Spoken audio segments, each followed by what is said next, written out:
Mantan Menteri Pertahanan Republik Rakyat Tiongkok, Zhi Haotian berkata, "Kami tidak akan bertarung menggunakan senjata nuklir dengan Amerika. Itu sama saja dengan mati bersama. Kami tidak sebodoh itu. Tetapi menggunakan satu-satunya rahasia untuk menggunakan senjata non-destruktif yang dapat membunuh banyak orang, yaitu senjata biologis."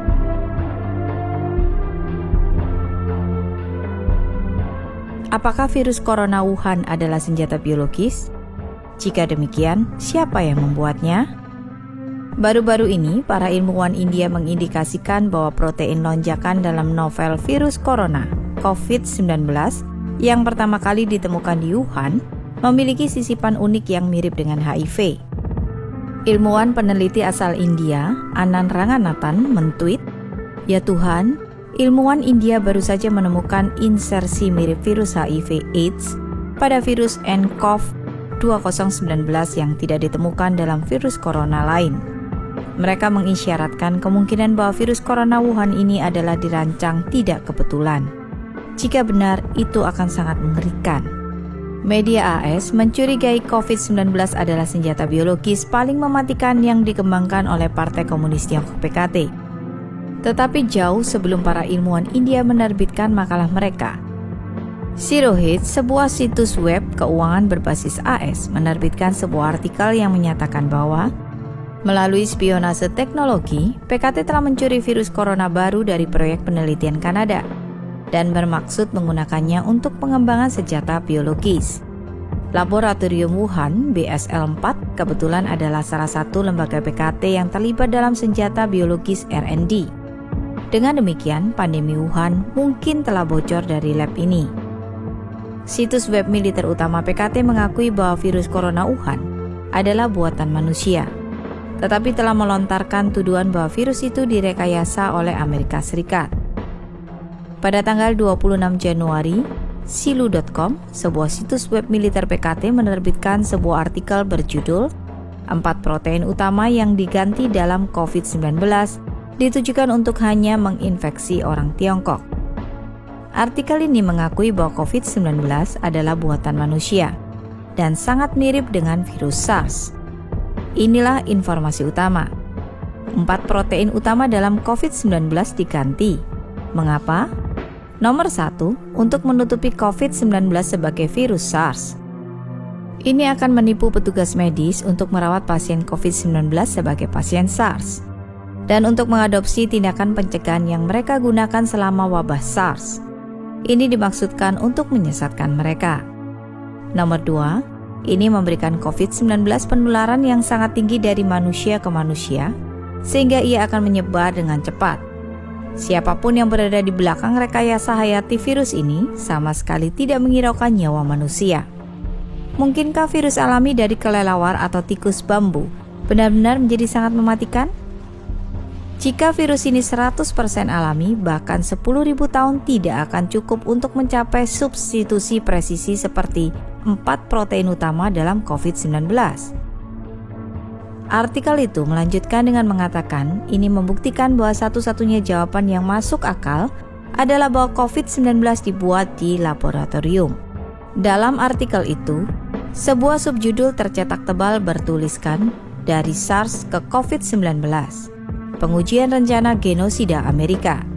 Dengan kata lain, artikel itu menuduh Amerika membuat senjata biologis yang hanya menargetkan orang-orang Tiongkok. Subjudul lain dari artikel itu berbunyi, menargetkan hanya orang Tiongkok.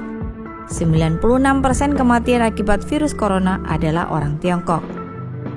Artikel itu menunjukkan bahwa COVID-19 adalah senjata biologis yang lebih mematikan daripada senjata lainnya.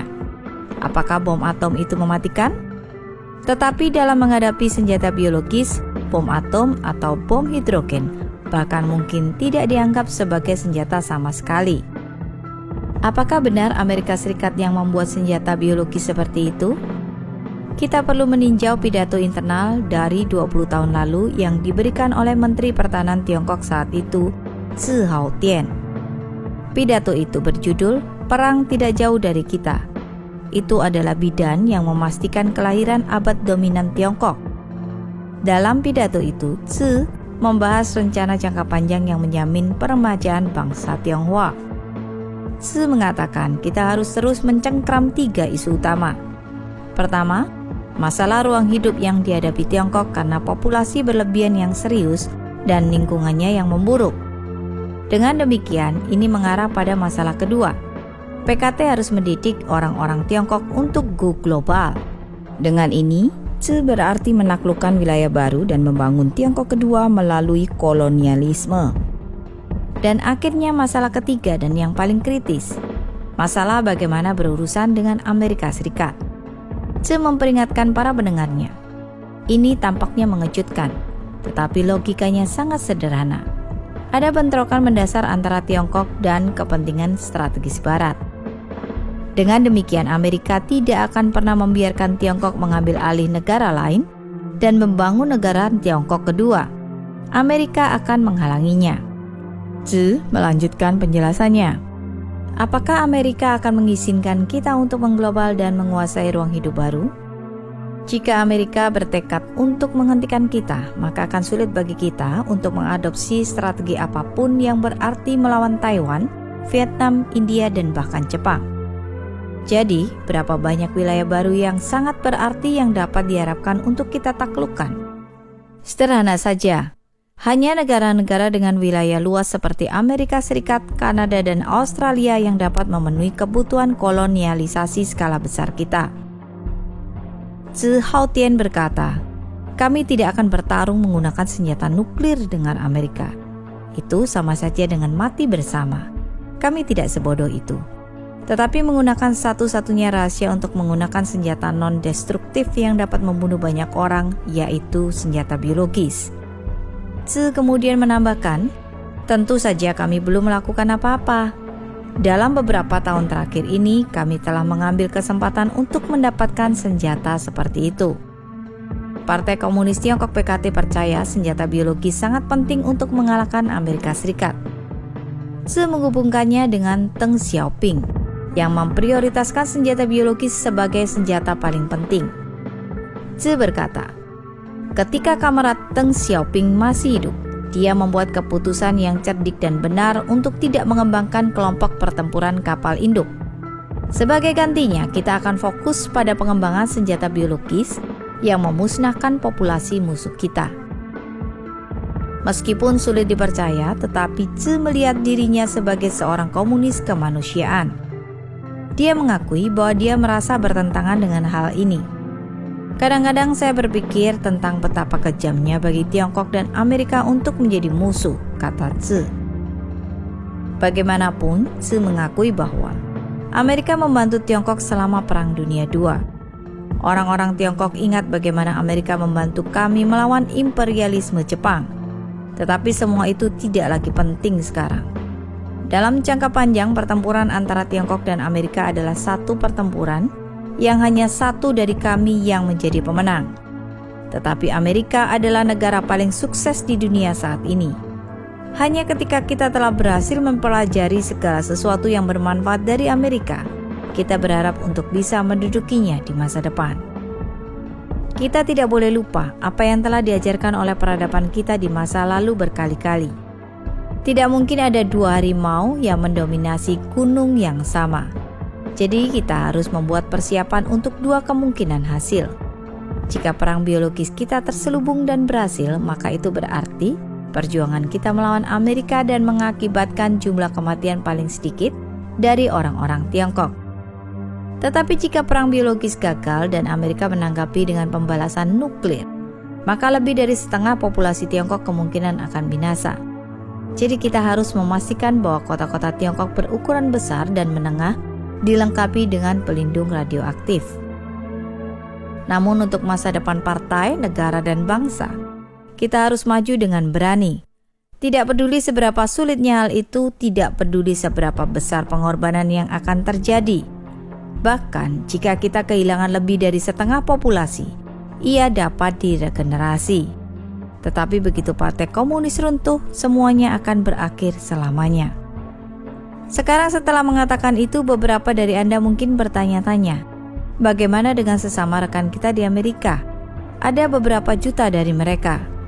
Mereka mengatakan, bukankah Anda mengatakan orang-orang Tiongkok tidak akan membantai jenis mereka sendiri? Terhadap hal ini, Tzu berkata, rekan-rekan ini terlalu keras kepala dan tidak terlalu peduli pada kepraktisan. Jika kita bersikeras bahwa orang-orang Tiongkok tidak boleh membantai jenis mereka sendiri, bagaimana kita bisa membebaskan Tiongkok? Selain itu, kebanyakan orang Amerika keturunan Tionghoa menjadi beban bagi kita, dalam arti bahwa mereka telah tenggelam dalam pemikiran bourgeois dan liberal, dan mereka kurang menerima kepemimpinan partai kita. Jika mereka ingin selamat dalam peperangan, nanti kita harus melancarkan kampanye politik untuk menghadapinya dan mengubahnya. Jangan lupa, ketika kita mengalahkan kaum nasionalis Tiongkok Kuomintang dan membebaskan daratan Tiongkok, begitu banyak kaum bourgeois dan intelektual menyambut dan mendukung kita. Meskipun demikian, nantinya kita masih harus membersihkan dan mengubahnya melalui kampanye anti-revolusioner dan anti-kanan. Beberapa sifat alami orang-orang ini tersembunyi sangat dalam. Kami harus mengungkapkan siapa mereka sebenarnya melalui revolusi budaya. Ideologi Barat telah mendominasi dunia. Pemuda-pemuda kita telah dipengaruhi oleh pemikiran Barat tentang penghormatan terhadap kemanusiaan dan hak asasi manusia. Jadi kita tidak tahu pasti apakah orang-orang kita mendukung kita. Jika mereka menentang kita membersihkan Amerika, maka kita pasti harus melakukan langkah-langkah untuk menghadapinya. Karena itu, semua orang mungkin mengerti mengapa kita baru-baru ini memutuskan untuk lebih mempromosikan ateisme. Jika ateisme Barat ingin datang ke Tiongkok untuk melemahkan kita, dan jika orang-orang Tiongkok ingin mendengarkan Tuhan dan mengikutinya, lantas siapa lagi yang dapat mendengarkan kita dan mengikuti kita? Jika orang-orang kita mempertanyakan kemampuan Hu Jintao dalam memerintah dan meminta untuk mendirikan entitas pengawas untuk mengawasi perilakunya, dan jika pengunjung gereja mempertanyakan mengapa kami telah mengambil alih tempat Allah di gereja-gereja mereka, lalu bagaimana mungkin partai kita terus memimpin Tiongkok? Sekarang kita berada pada saat yang kritis, sebanding dengan ketika pasukan revolusioner kita saat itu sedang mempersiapkan diri sebelum menyeberangi sungai Yangtze. Tetapi selama kita fokus pada hal yang paling mendasar, yaitu mempersiapkan perjuangan militer, Komite Sentral percaya jika kita dapat menyelesaikan masalah Amerika, semua masalah dalam negeri kita juga akan dapat terselesaikan dengan mudah. Jadi, di permukaan, persiapan militer kita menargetkan disensor. Tetapi sebenarnya ia menargetkan Amerika, dan tujuannya jauh melebihi mengalahkan kapal induk dan satelit AS. Dalam artikel itu, Tzu juga mengatakan, perkembangan ekonomi kita sebenarnya untuk mempersiapkan perang. Ini bukan untuk meningkatkan kehidupan orang-orang Tiongkok dalam jangka pendek. Ini juga bukan untuk membangun masyarakat kapitalis yang berorientasi konsumen. Dia secara terbuka menyatakan, kami masih menekankan pembangunan ekonomi sebagai fokus, tetapi pada kenyataannya pembangunan ekonomi berfokus untuk perang. Pada tahun 2003, tak lama setelah pidato Tzu Hautian, ia mengundurkan diri sebagai Menteri Pertahanan, dan pada tahun yang sama, SARS, coronavirus, pecah di Tiongkok. Secara kebetulan juga, di tahun yang sama otoritas Tiongkok memutuskan untuk membangun laboratorium virus P4 BSL-4 di Wuhan. Berdasarkan konten dalam pidato Tzu, mungkinkah virus COVID-19 yang dimulai di Wuhan berasal dari lab P4 Wuhan? Grid Game India percaya bahwa COVID-19 dapat menjadi senjata baru sebagai bagian dari skema PKT untuk mewujudkan komunisme jahatnya di seluruh dunia. Coba pikirkan semuanya. Bukankah ini sesuatu yang benar-benar menakutkan? Siapa di belakang senjata biologis ini? Mengapa mereka membuat senjata biologis ini? Negara-negara Barat belum memahami motif tersembunyi mengapa Tiongkok ingin ambil bagian dalam membangun laboratorium BSL-4. Seperti yang kita bicarakan di kota Wuhan yang merupakan kota metropolitan utama di Tiongkok dan tidak jauh dari laboratorium BSL-4 PKT, COVID-19 terus menyebar dan menimbulkan kekacauan.